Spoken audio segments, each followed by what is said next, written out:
All right. Next up, I would like to introduce Dr. Peggy Lindner, Assistant Professor in the Department of Information and Logistics Technology at the University of Houston. I'm really excited about hearing what she has to say. She's going to be presenting on mindfulness practices in the context of offshore health and safety. So, Dr. Lindner, I will go ahead and stop sharing my screen and then invite you to share yours.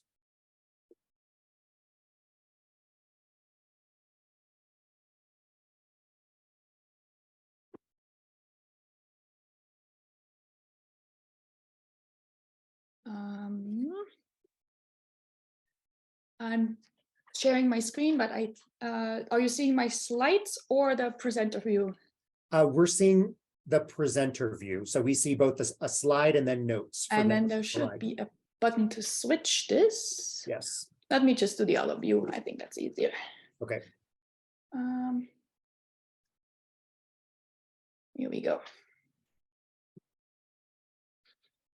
You should now see the slides only, right? Yes, that's perfect. Wonderful. So thank you for the opportunity today to talk about a project that I was able to conduct with a group of researchers from the University of Houston and Robert Gordon University in Aberdeen.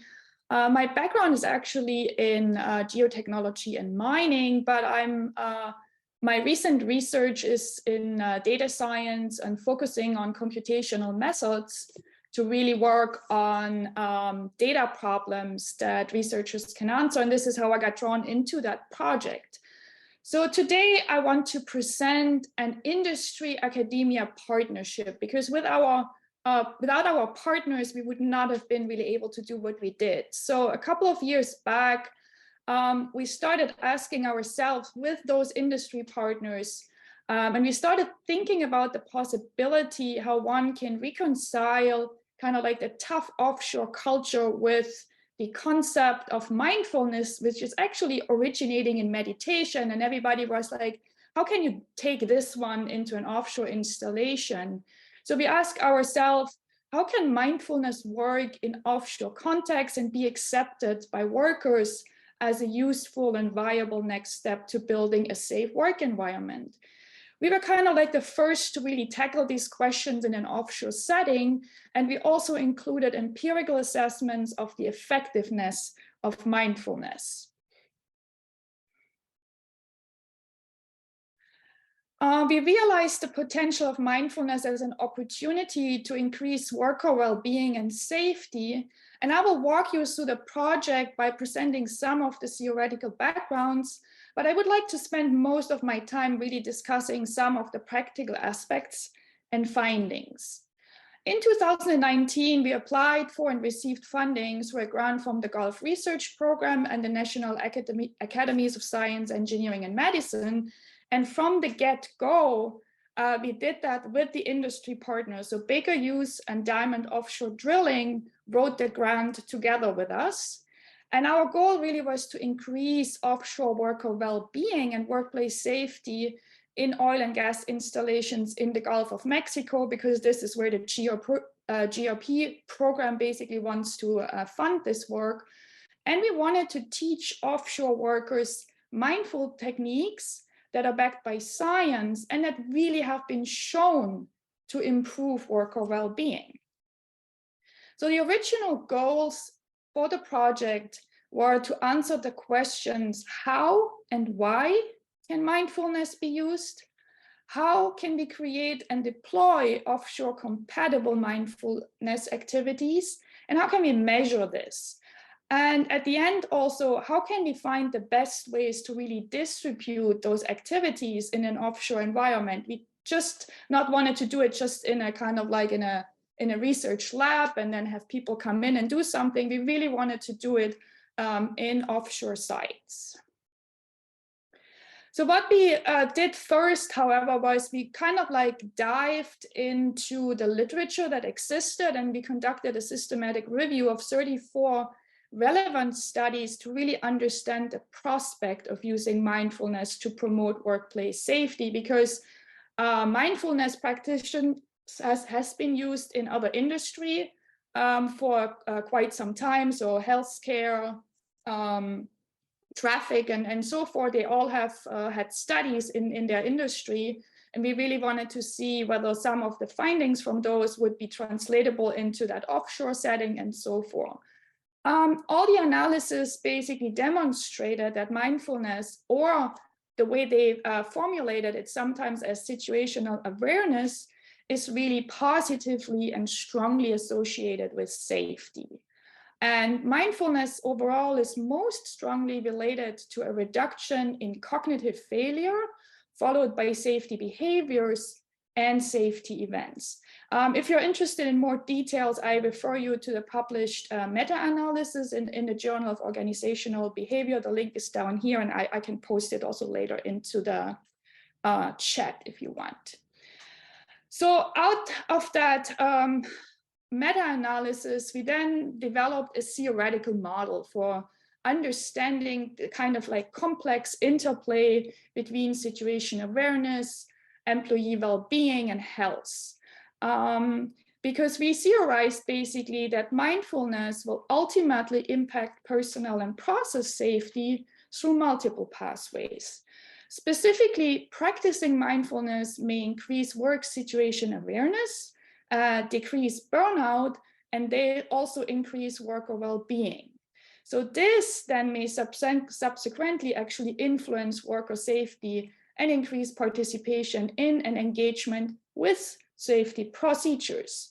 So increased safety compliance and participation in the end may turn and influence both on the process and individual safety events such as slips, trips, and falls.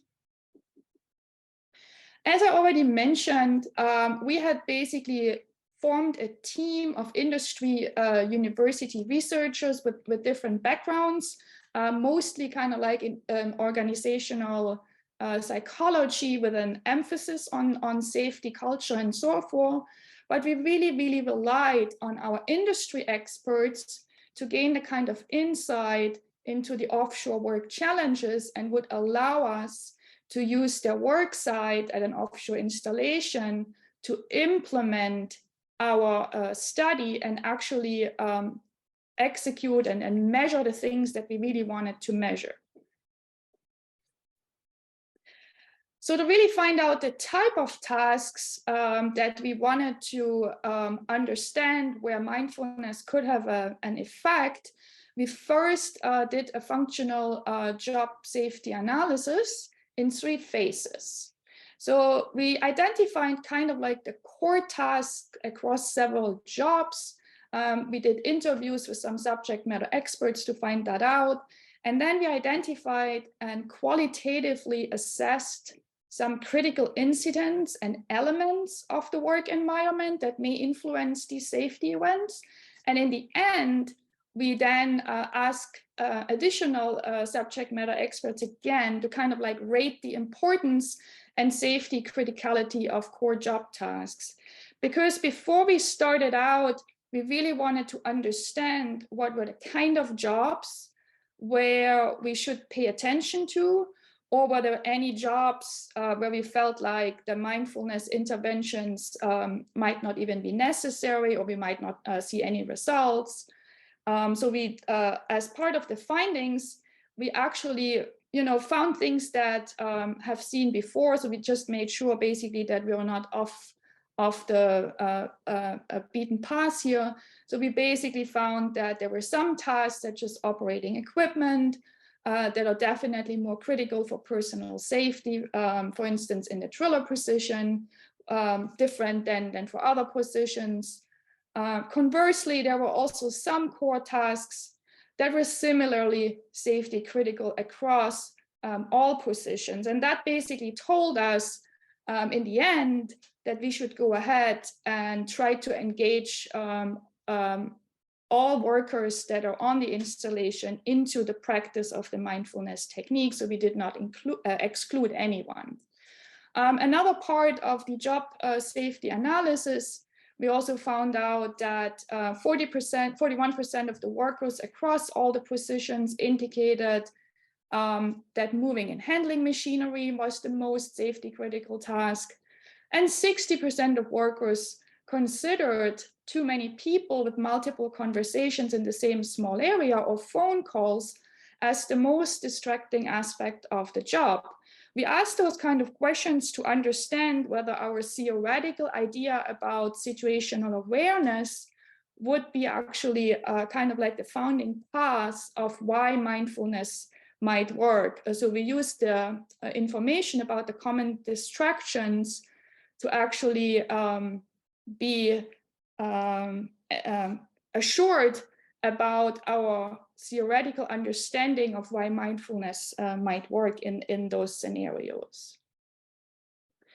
So once we had that basic understanding of theoretical underpinnings, the kind of jobs and the tasks that were performed in the offshore installations, we could really start thinking about details for implementing that kind of intervention study as we had planned. Besides the practicality of our mindfulness practitioners, we also needed kind of like to measure effectiveness, as I said before.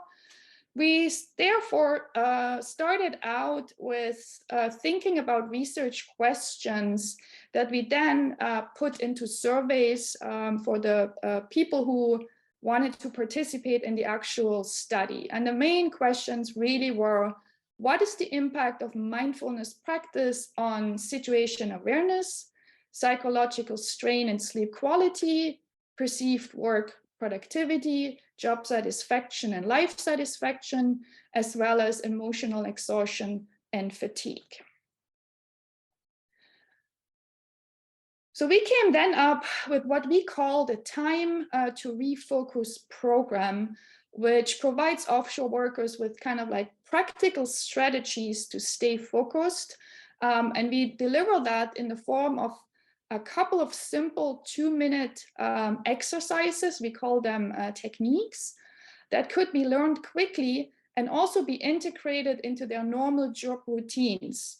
So we really did stray away from using the word mindfulness and meditation in any of the material and language that we used when we started engaging with the workers on the sites, because we wanted to make sure that this is not an additional burden or something like that, because most of the people were actually really interested in strategies to help them refocus, because everybody understood that situational awareness is important, but people were interested in something practical that they could use to actually gain that situational awareness. And the name Time to Refocus, they could associate with doing so. We utilize a train-the-trainer approach to really facilitate engagement in our mindfulness-based interventions. We had trained crew champions on installations that enrolled employees in the exercises and also in the data collection components of the study. These crew champions also delivered the introductory Time to Refocus training, which took about 30 minutes to get to the people in the first place. And then they led 2 daily mindfulness exercises at the beginning of their daily shifts. And they encouraged the offshore workers to also engage in a second mindfulness exercise, for instance, at the beginning of a high-risk period. We really leveraged 2 key principles that we learned from the safety culture literature and also our expertise on safety-related training with energy industry workers. So first, we really had to involve respected offshore workers at our partner companies as kind of like champions to initiate engagement. And we secondly also had to establish a direct linkage of our mindfulness intervention with the strategy-driven safety goals at each partner organization. And this was the thing that I was talking about, that we did not try to sell this as, you know, just another thing invented by researchers at a distant academic institution, but rather something where there's buy-in from the organization, and then in particularly that the training is not delivered by something external, but is deployed internally. So the UH team only trained the HSE staff in the partner companies, and they then delivered the actual training and engaged the coaches, kind of like who could deliver the training to workers directly. This personnel also engaged with workers and encouraged them to participate in the research study. The training was offered to all personnel on diamond offshore drilling ships or Baker Hughes service crews who operated on Gulf of Mexico installation during the time frame of our study. So we started the rollout of the training in December of 2020 with one of the key partners, and then we collected data on various installations throughout the following 4 months. Yes, that was during COVID, and we had originally planned to deliver our training of the trainers in person, but we managed to do all of this with online tools and remote meetings and so forth. So it took a little bit longer than initially anticipated, but we felt with the advent of COVID that some of the stressors that were already out there for the workers just had increased more. And we were hoping that by bringing out the mindful interventions at this point in time, we would also be able to deliver something that they found helpful. So again, for a duration of 4 weeks, basically the trainers and coaches kind of like delivered these daily practice exercises to the regular before shift meetings. And they introduced a new technique every week. The workers were then asked to practice those techniques wherever they saw fit, before safety critical tasks, or during breaks, where some workers also practice kind of like off shift. Each practice session took only about 1 minute. We made sure that the exercises were actually pretty short. And then each worker throughout the week basically acquired the skill to deploy those mindful techniques. And then they kind of like were encouraged to practice this one technique for 1 week. At its core, the practice of mindful is actually a guidance for one away from being just preoccupied by thoughts and towards one's current experiences. So we tried to now design exercises that would reflect the core idea of mindfulness, but would still be able to resonate with workers. So one of the techniques that the participants actually really liked is called Notice 5 Things, and I'll demonstrate that real quick. First, please pause for a moment and take a deep breath. Then you look around and take note of 5 things that you can see. Now listen carefully and take note of 5 things that you can hear. Now take note of 5 things that you can feel in contact with your body. For example, you can notice the feeling of your shirt against your back, or the feeling of your feet touching the ground. As mentioned before, it was important that those exercises were demonstrated by crew champions who also encouraged repeated practice. Because as you can imagine, while I was talking about it right now, I was not in the room with them.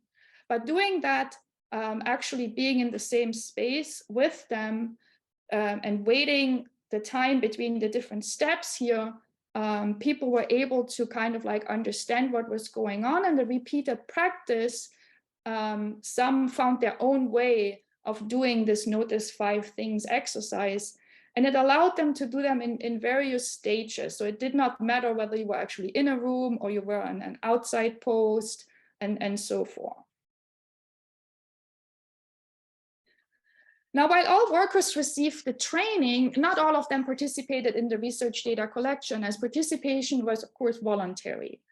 After workers attended the initial training sessions, they were invited to participate in what we call the research component. And we collected data before the workers started to learn about the mindfulness practices.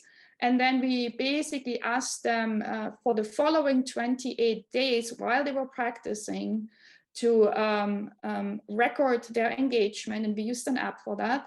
And then we also followed up with a 3-month post-survey, kind of like to see longitudinal effects of the intervention. During the 28-day program, we used a phone app to collect daily data from the workers. The app actually also worked without, reliable fast internet, because we know that's not always available on those installations. So the phone would collect the data, and then once they came back onshore, we could download, it would automatically download the data to us. And these daily surveys really enabled us to test the relationship of these daily mindfulness activities to work situational awareness, burnout, sleep quality, well-being, and daily safety events. So that's kind of like how we got most of our data that we wanted to study. For instance, we learned that 1 in 5 workers always felt preoccupied with family concerns at work and posing possible safety risks. Family work conflicts and the qualitative and quantitative workload experienced by the offshore workers in our study really emphasized the need for interventions that will allow workers to retain a high level of focus and mindfulness throughout the day. For instance, the daily survey data also suggests that workers were indeed using the mindful techniques. On average, workers report that practicing a time to refocus techniques 2 times a day for a total of 3 minutes. So now let me go ahead and show you some more detailed findings and applications. We ended up recruiting almost 100 workers for our study, and the study demographics actually overlap with the demographics of the Gulf offshore workforce, more than they overlap with the population of the greater Gulf Coast region, which was expected. Most study participants self-reported their ethnicity as Caucasian, and our average study participants were 43 years old and had about 15 years of service under their belts. In the baseline surveys, we asked participants a series of questions about their organization and supervisor behavior over the last 3 months.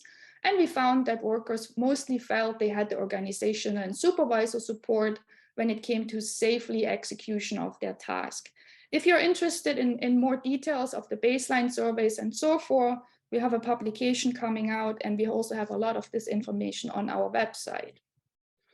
When asked about work demand for the last 30 days, over 60% of the workers indicated that they had sufficient time to get the job well done, and 50% of workers reported that they were asked to complete an appropriate amount of work. Now back to our daily surveys, and I said that already, and the numbers are here again. We got about 3 minutes of daily engagement in the practices, but the range, interestingly, was from 1 to 30 minutes per day, meaning that we had people who really heavily engaged in the practices, and some did less.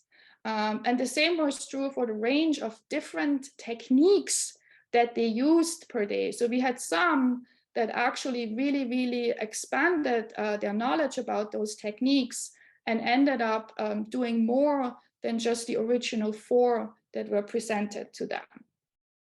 On the results side, I'm going to walk you through some of the statistical relevant findings. We had analyzed a huge amount of these 28-day series, but I'm only going to talk about the ones that came out as statistically significant. So first of all, we used burnout as a proxy to talk about emotional exhaustion in the context of mindfulness. And we analyzed that emotional exhaustion, the key component of burnout as an outcome here. And we found that individuals who practice more mindfulness per day experience lower levels of emotional exhaustion on that very same day. Furthermore, individuals who practice more mindfulness also have lower reportings of fatigue the same day. The same is true for individuals that practice more mindfulness, again, that they have lower psychological strain the next day. In summary, the participants who really practice more mindfulness reported lower levels of emotional exhaustion, fatigue, and psychological strain. And that really indicates that mindfulness may act as a beneficial buffer against the stressors in the workplace. So what factors are really affecting how mindfulness and well-being outcomes are related?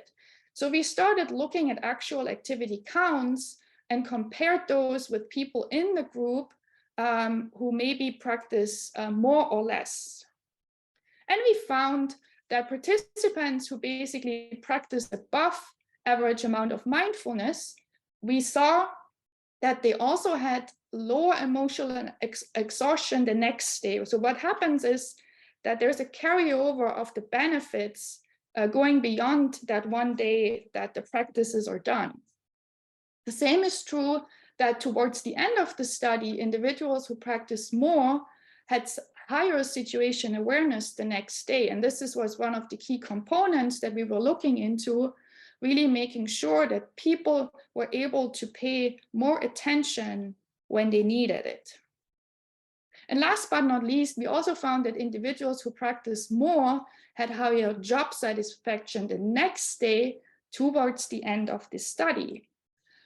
Similarly, individuals who practiced reported a higher sense of productivity as a self-reported metric, and it shows an improved sense of productivity generally strongly predicts the rates of productivity. And our findings basically demonstrate that mindfulness practice and productivity may be linked, even so we cannot set that mindfulness is a causal indicator here.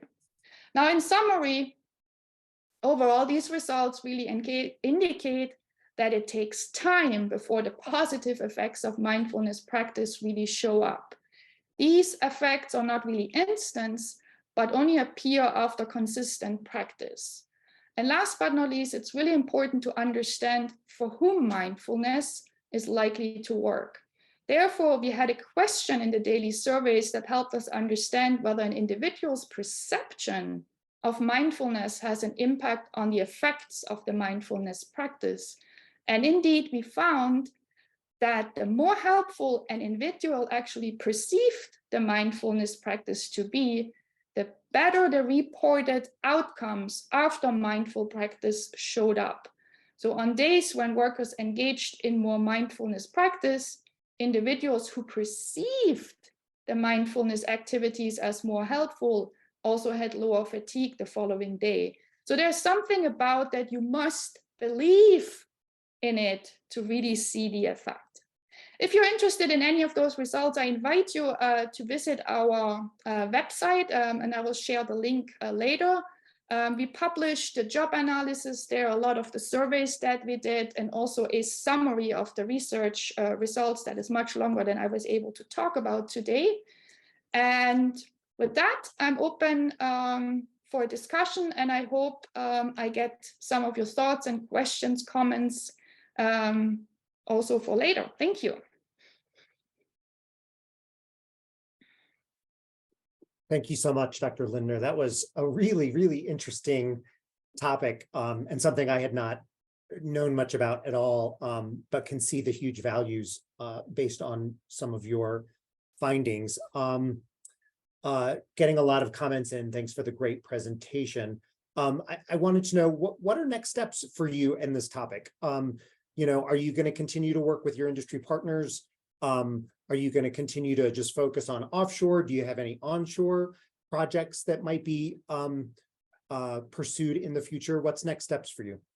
So yeah, our partners actually Baker Hughes started deploying the mindfulness techniques also outside of the Gulf of Mexico. So they took it on themselves to basically distribute more of it, because the results really showed that it was effective. And what we have done is I'm actually going to start a study of these techniques in a manufacturing environment. So I'm partnering with a pharmaceutical company who's manufacturing, and we want to try and see whether similar techniques can be developed there, and whether we can measure the same effects. So it's always, one of the things, really trying to customize these exercises and not just take something off the shelf and say, do it. So it was really the engagement that with the crew members and the targeted exercises, I think that made them click. Yeah. Another question, did you get much hesitation, I guess, amongst the workers or even companies for study participation? If so, how did you encourage enrollment? We did not have hesitation very much, because again, it was introduced as one of their safety exercises, so that it was not seen again as this outside thing. And then from the participation part, we were actually very happy to get those 100 participants, because we know a lot of people were very distracted during COVID to actually think about that. And we, in terms of hesitation, that was pretty easy to overcome, because we tried to make the time effort pretty low. So there was not much time that they had to spend either on participation in the exercises nor on the reporting part. I think that was key, because we did not want to intervene a lot with the daily routines. Yeah. One last question. Have you conducted any research on single mindful focus, such as mantra focus? We did not in this one, but as one of the things that we found with the study, really that situational awareness kind of thing, we were actually asking ourselves, could we establish more of the theoretical grounding with it, which was not the goal of the study. We really wanted to see, can we make it a practical tool rather than studying the underpinnings. Yeah, very cool. A lot of great information. We do need to move on to our next presenter, but we've had a request, or at least one, if not more, for a link in the chat. I think you mentioned that you would share a link to more information about that study, because it sounds like a lot of people want to do some reading up on what it is that you did. So thank you very much. I will post it in the chat immediately. Yes. Thank you. Thank you.